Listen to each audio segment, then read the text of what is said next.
सिद्दीक जान साहब, ये जो फुल कोर्ट बनाने का मुतालबा है, इसके पीछे मैं आई वुड से कि ये कॉन्स्पिरेसी थ्योरी है, उसके पीछे एक साजिशी मफरूजा है कि फुल कोर्ट अगर बनाने का हो भी जाता, चीफ जस्टिस साहब बना भी देते, उसमें भी कुछ जजेस ऐसे शामिल हैं जो कि पहले ही अपना माइंडसेट बता चुके हैं। और ये मामला हुआ जब 9 मेंबर बेंच बना तो वहां पर यही एतराज सबसे पहले आया था कि 2 जजेस तो अपना माइंडसेट पहले डिक्लेयर कर चुके हैं, इनको आपने क्यों बेंच के अंदर शामिल किया है। तो ये मामला दोबारा उनका माइंडसेट ये है कि इसको भेजा जाए हाई कोर्ट के अंदर। वो अपने रिमार्क्स के अंदर भी और अपने इख्तलाफी नोट में भी ये कह चुके हैं। प्लान क्या है गवर्नमेंट का ये मुतालबा करने के पीछे कि फुल कोर्ट बनाया जाए? देखें, 2-3 चीज़ें बहुत इंपॉर्टेंट हैं जो कि कहीं पे बात नहीं हो रही और वो पॉइंट्स जो है वो उस तरह से क्लियर नहीं किए गए। एक तो मेरी आवाज़ मुझे वापस आ रही, खंड ये इनको कहीं का देख लें। प्रोड्यूसर साहब देखिएगा। देखें, अच्छा, एक चीज़ तो ये है कि ये जो पीडीएम ने बायकॉट का ऐलान किया है, अभी तक ये पार्टी ही नहीं है। इनको सुप्रीम कोर्ट ने पार्टी नहीं बनाया, तो इनके बायकॉट करने या ना करने से कोई फ़र्क नहीं पड़ेगा, पहली चीज़ ये है। सही। दूसरी बात ये है कि अटॉर्नी जनरल पाकिस्तान मंसूर उस्मान अवान साहब ने जजेस के सामने इस बात का एतराफ़ किया कि आइन में, कानून में, सुप्रीम कोर्ट रूल्स में कहीं नहीं लिखा हुआ कि 184(3) का जो मामला है वो फुल कोर्ट सुनेगी। इस बात का वो एतराफ़ कर चुके हैं। और तीसरी जहाँ तक बात है कि इस वक़्त सुप्रीम कोर्ट के सामने जो मेन फ्रीक है वो इलेक्शन कमीशन ऑफ पाकिस्तान है। क्योंकि इलेक्शन कमीशन ऑफ पाकिस्तान ने सदर पाकिस्तान की दी गई तारीख को एक्सटेंड कर दिया 30 अप्रैल से 8 अक्टूबर तक। सुप्रीम बिल्कुल। कोर्ट एक ही कानूनी आईनी नुक्ते का जायजा ले रही है कि क्या इलेक्शन कमीशन ऑफ पाकिस्तान के पास ये इख्तियार था या नहीं था कि वो सदर की दी हुई तारीख को इस तरह से एक्सटेंड कर दे, 100 दिन से ज्यादा एक्सटेंड कर दे। और हाँ। दूसरा, सुप्रीम कोर्ट ये देख रही है, जब इलेक्शन कमीशन ने आकर बताया कि हम इलेक्शन कराने को तैयार हैं, अगर हमें सिक्योरिटी दे दें, हमें पैसे दे दें, हम इलेक्शन कराने को तैयार हैं, तो उसमें सुप्रीम कोर्ट आप वफाकी हुकूमत को सुन रही है। तो ये नहीं हो सकता कि अटॉर्नी जनरल पाकिस्तान को जो कहा जा रहा है कि वो बाइकआउट कर दें। अगर वो बाइकआउट करेंगे, कंटेम्प्ट ऑफ कोर्ट होगी, और अगर सुप्रीम कोर्ट ये फैसला इंप्लीमेंट नहीं होगा, ये भी कंटेम्प्ट होगी। और एक चीज और आपको बता दूं कि सुप्रीम कोर्ट के चीफ जस्टिस उमर बंदयाल साहब और बेंच ने एक बहुत इंपॉर्टेंट ऑब्जर्वेशन दी है, जो उस तरह से उस पर भी बात नहीं हुई टीवी चैनल्स के ऊपर।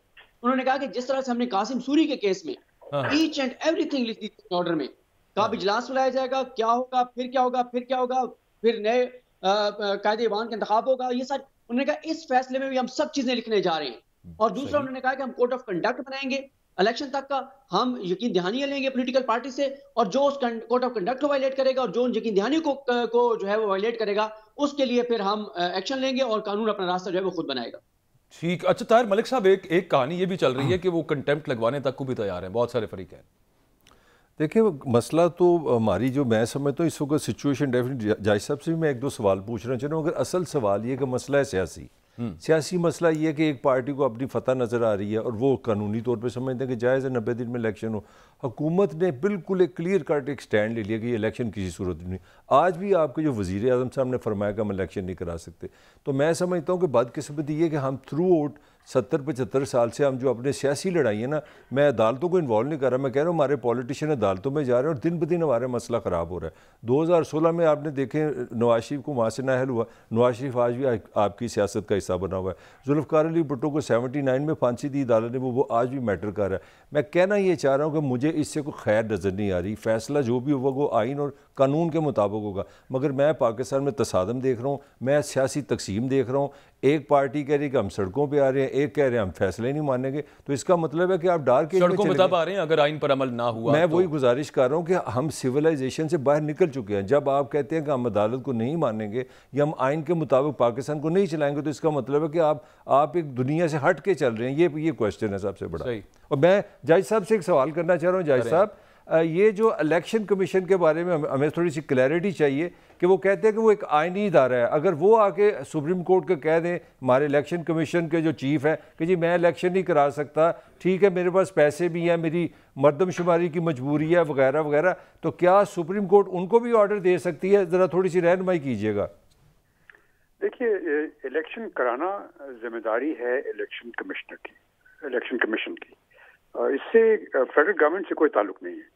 आइन में साफ लिखा हुआ है कि इलेक्शन कमीशन जो है वो इलेक्शन कराएगा और free and fair and impartial election कराएगा। अब अगर वो कोर्ट में आकर के इलेक्शन कमिश्नर कहता है कि मेरे पास रिसोर्सेज नहीं है, मेरे पास सिक्योरिटी नहीं है और मैं फ्री फेयर इम्पार्शियल इलेक्शन नहीं करवा सकता, जो कि आइन की रिक्वायरमेंट है।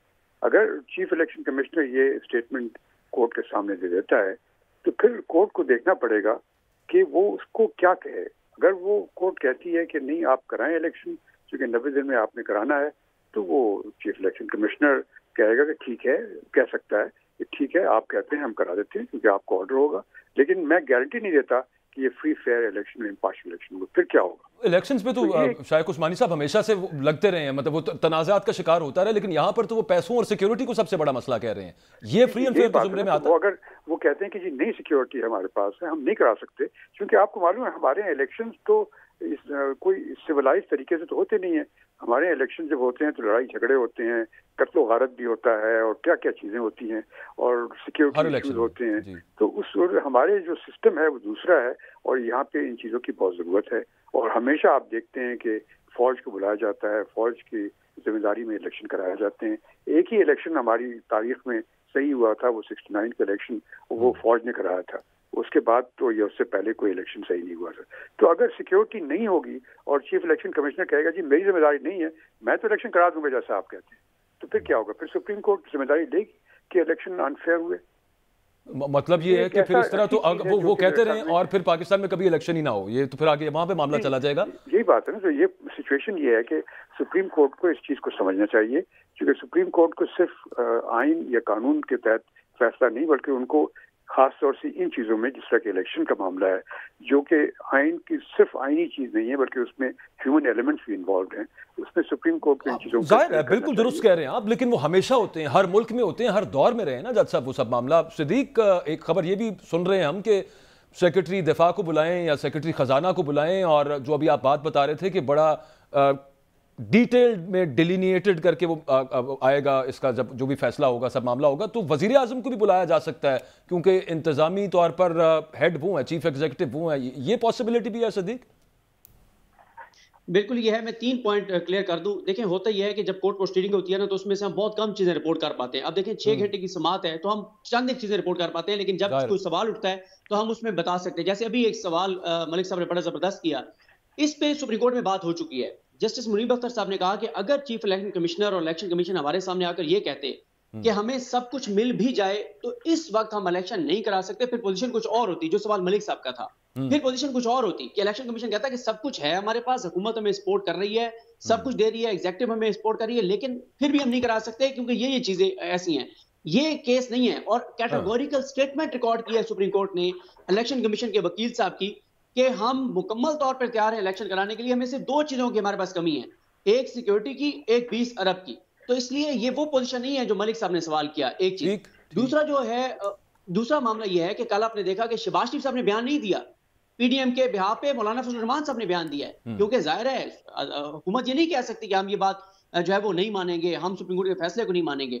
तो इसलिए ये 2 चीजें बहुत इंपॉर्टेंट है कि इलेक्शन, और तीसरा सिक्योरिटी वाला मामला, उस पर सुप्रीम कोर्ट कंपेरिजन मांग रही है कि आप ये कह रहे हैं कि जी सिक्योरिटी के हालात बहुत खराब हैं, और मैं आपको बताऊं मलिक साहब को और आपको शेख उस्मानी साहब को कि अगर वो रिपोर्ट्स जो कमरा अदालत में पढ़ी गई हैं, अगर वो पब्लिश हो जाएं, अगर वो चीजें सामने आ जाएं, तो यकीन करें कि पूरी दुनिया में एक पाकिस्तान के हवाले से खौफ पैदा हो जाएगा कि इतना खतरनाक मुल्क बन चुका है। और फिर ये सुप्रीम कोर्ट ये कह रही है कि आप हमें कंपैरिजन तो दें भाई कि किस इलेक्शन में किस हद तक दहशतगर्दी का वाकयात है, फिर भी इलेक्शन हुए।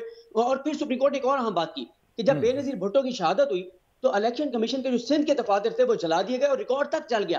तब भी सिर्फ 40 दिन आगे गया था इलेक्शन। पूरे पाकिस्तान में क्या हालात थे आप भी जानते हैं, मलिक साहब मुझसे बेहतर जानते हैं, लेकिन 40 दिन से सुप्रीम कोर्ट ने कहा हमने थ्रेशोल्ड तय करना है कि अगर कोई मामला है भी सही केपीके में दहशतगर्दी का तो कितने दिन आगे लेके जाना है, और पॉलिटिकल वर्कर्स कितने पकड़े। और इस्लामाबाद में जिस केस में मुझे भी पकड़ा गया था वो सीटीडी की एफआईआर थी, और सीटीडी वाले कहते हैं यार कुछ खुदा का खौफ करो, हमारा काम दहशतगर्दों से लड़ना है, हम यहाँ पॉलिटिकल वर्कर्स और सहाफियों से और सिविल सोसाइटी से लड़वा रहे हैं। तो ये तो सूरत हाल है।